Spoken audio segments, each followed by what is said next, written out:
আজকে খুব সাধারণ কিন্তু খেতে অসাধারণ একটা রেসিপি শেয়ার করছি।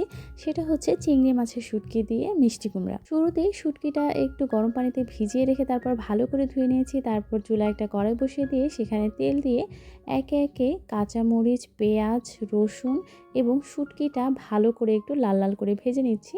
তারপর এখানে পানি দিয়ে একে একে কিন্তু সব মশলাগুলো দিয়ে দিব। মানে হলুদ গুঁড়ো, মরিচ গুঁড়ো, জিরে গুঁড়ো আর ধনিয়া সহ আরও কয়েকটা মশলা মিলে একটা গুঁড়ো আছে, সেটা দিয়ে দিয়েছি। আর তার সাথে লবণ দিয়ে দিয়েছি। এখন শুটকিটা ভালোভাবে কষিয়ে নিতে হবে। তারপর যখন শুটকি থেকে সুন্দর করে এভাবে একটু তেলটা বের হতে শুরু করবে, তখনই কিন্তু এখানে কেটে রাখা মিষ্টি কুমড়াটা দিয়ে দিতে হবে। তারপর এটাকে কিন্তু খুব ভালোভাবে নেড়ে চেড়ে তারপর এখানে পরিমাণ মতো পানি দিয়ে দিব এটাকে ভালোভাবে সিদ্ধ হওয়ার জন্য। এখন আর তেমন কোনো কাজ নেই, সুন্দর করে নেড়ে চেড়ে ঢাকা দিয়ে দিব এটা ভালোভাবে রান্না হওয়ার জন্য। আর রান্না শেষ হওয়ার আগ পর্যন্ত এই ২-১ বার ঢাকনাটা খুলে আরেকটু করে নেড়ে চেড়ে দিতে হবে। যখন দেখব মিষ্টি কুমড়াটা ভালোভাবে সিদ্ধ হয়ে গেছে এবং ঝোলটাও কমে এসেছে, তখন এখানে অ্যাড করে দেব ধনিয়া পাতা। এতে করে কিন্তু খুব সুন্দর একটা ফ্লেভার আসে। আর ধনিয়া পাতা কিন্তু আমার খেতেও বেশ ভালো লাগে।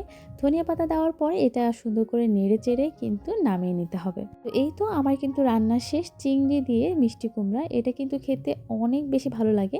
সবাই অনেক অনেক ভালো থাকবে, সুস্থ থাকবেন। আজকের মতো বিদায় নিচ্ছি। আল্লাহ হাফেজ।